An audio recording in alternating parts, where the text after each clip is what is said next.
उसने ट्रे में सालन की कटोरी, दस्तरखान में लिपटी हुई ताज़ा रोटी और पानी का गिलास रखा। फिर थके थके कदमों से बुआ जी के कमरे में दाखिल हुई। वो सामने पलंग पर बैठी तस्बीह कर रही थी। इसने खामोशी से खाना इनके सामने रखा और कमरे से निकल आई। अचानक सामने कच्चे सहन में इसकी नज़र कांच के कुछ टुकड़ों पर पड़ी। शायद गुड्डू और बबलू से कोई बोतल टूट गई थी। कहीं ये किसी बच्चे के पाँव में चुभ ना जाए, ये सोचकर वो ज़मीन पर बैठ गई और कांच के टुकड़े इकट्ठे करने लगी। बेध्यानी में एक लंबा सा टुकड़ा इसके दाएं अंगूठे में घुस गया। खून का एक फवारा सा फूट निकला। वो बिल्बिल निकलते खून को बेतासर नज़रों से देखने लगी। चरर की आवाज़ के साथ दरवाज़ा खुला और कोई होले होले चलता हुआ इसके बेहद करीब आकर बैठ गया। इसने झुकी नज़रें उठाकर देखा तो साकत रह गई। जोजा फजल दीन मुलाकात के लिए हाजिर हो। एक पाटदार आवाज़ अहाते में गूंजी तो कई घंटों तक मुंतज़र बैठी जुबैदा हड़बड़ाकर उठ खड़ी हुई। उसने अपनी चादर को मजबूती से सर पर जमाया और डगमगाते कदमों से एक नीची छत और पीले दरो दीवार वाले कमरे में दाखिल हुई, जो कैदियों से मुलाकात के लिए मखसूस था। आज से ठीक 6 महीने और 10 दिन पहले पुलिस फजल दीन को इसके डाबा नुमा होटल से गिरफ्तार करके ले गई थी। बात बेहद मामूली झगड़े से शुरू हुई थी। 2 गाहक होटल के मुलाजिम लड़के से उलझ पड़े। नौबत हाथापाई तक जा पहुंची। फजल दीन ने इनको छुड़वाने के लिए एक को धक्का दिया तो इसका सर अपनी मेज़ के किनारे से जा टकराया। सर पर पड़ने वाली ज़रब शदीद साबित हुई। अब वो आईसीयू में था और फजल दीन जेल में। इत्तफाक से मुतासरा शख्स की फजल दीन के भाइयों से पहले ही कुछ चपकलश चली आ रही थी। इसी बात को बुनियाद बनाकर इसके वारिसों ने गैर इरादी फेल को कातलाना हमले में बदल दिया। जुबैदा पर गोया एक क़यामत टूट पड़ी। होटल बंद हो गया, शोहर जेल चला गया। अब 3 छोटे छोटे बच्चों समेत एक बूढ़ी जान की जिम्मेदारी इसके नातवा कंधों पर आ पड़ी। इसने तो कभी सब्जी तक ना खरीदी थी। होटल के लिए इकट्ठा सामान आता तो घर के लिए भी आ जाता। अगर कभी तबीयत नासाज होती तो पका पकाया भी मिल जाता। बच्चों के स्कूल से लेकर दवा दारू तक सब कुछ फजल दीन करता था, मगर अब सब इसको करने थे। वो रो कर करती या हंस कर करती, करना था ही। मसला सिर्फ सौदा सल्फ का ना था, सिलसिला रोज़गार का भी था। मुकदमा बाजी में हज़ारों उठ गए थे और मज़ीद हज़ारों की ज़रूरत थी।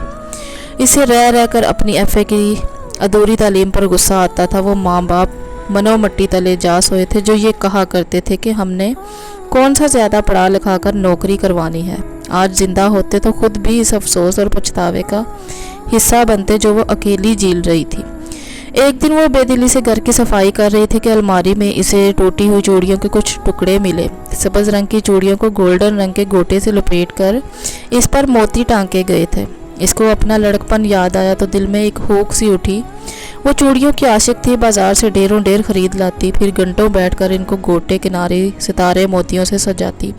ख़ानदान भर में इसकी मासूम शौक की धूम थी। फिर शादी हुई तो घर के जमेलों में पड़कर अपना फ़न भूल भाल गई। आज इतने दिन बाद इन चूड़ी के टुकड़ों ने इसको कुछ याद दिला दिया। इन टुकड़ों को उल्ट पलट कर देखते हुए इसके जहन में एक ख्याल आया। एक दिन इसने अपनी छोटी उंगली में पहनी हुई एक माशे की इस वाहद अंगूठी को बेचा जो न जाने कैसे अब तक फ़रोख्त होने से रह गई थी। इन पैसों से वो चूड़ियाँ और इनको सजाने के लिए कुछ सामान खरीद लाए। इसने अपने भूले बिसरे फ़न को असर-ए-नो ताज़ा किया। इब्तिदा में बहुत मुश्किल हुई। इसके हाथ अब इस काम के आदी ना रहे थे। बार बार चूड़ियाँ हाथों से फिसल फिसल जाती। मोती सितारे टांगते हुए सुई से उंगलियों में छेद हो जाते, मगर इसने प्रैक्टिस जारी रखी।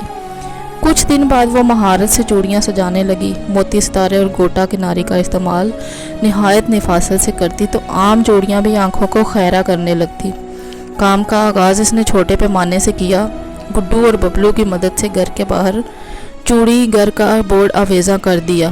पहले पहल तो आसपास वालों ने तमस्कर से देखा, फिर कुछ लड़कियां बालियां शौक शौक में अंदर भी घुस आईं। चंद एक ने कुछ ख़रीदारी भी की। फिर आहिस्ता आहिस्ता गाहक बढ़ने लगे। इब्तिदा में मुनाफा की शरह बेहद कलील थी और बाज़ औक़ात तो ना होने के बराबर होती। उल्टा घर के काम अधूरे रह जाते। बच्चे आपस में लड़ लड़ कर अधमुआ हो जाते। बुआ खाने के लिए चिल्लाती रहती।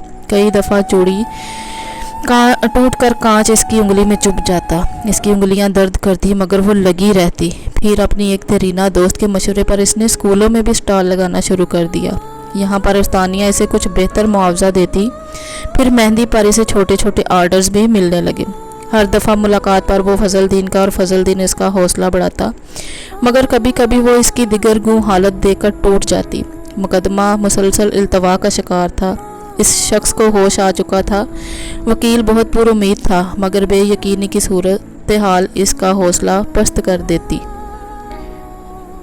गुजरते वक्त के साथ कितने नामुनासिब रवैयों का सामना करना पड़ता था। फजलदीन के भाइयों ने खुद को लाताल्लुक़ कर लिया था। इसकी घर से गैर हाजिरी को आवारा गर्दी करार दिया जाता, वो गैर जिम्मेदार करार दी जाती, इसकी मेहनत का वक्त का ज़या समझा जाता। बुआ के ख्याल में इसके फोड़पन ने सारा घर उजाड़ दिया था।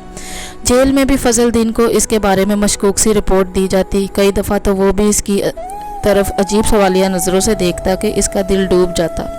वहशत हद से बढ़ जाती, मगर फरार मुमकिन ना था। मर्द के लिए आसान है, मगर कुदरत ने औरत में ये खसलत रखी ही नहीं। वो घर से जुड़ी रही और वो सब करती रही जो इसके आशियाने को धूप छाँव से बचाए रखे। वो हैरत से जामद हो गई। फजलदीन इसके सामने बैठा था। इसने बेहद नरमी से इसके ज़ख्मी अंगूठे को अपनी कमीज़ के दामन से लपेटा और कुछ सख्ती से दबा रखा। इसकी आंखों से दो गरम गरम आंसू निकले और फजलदीन की गोद में आ गिरे।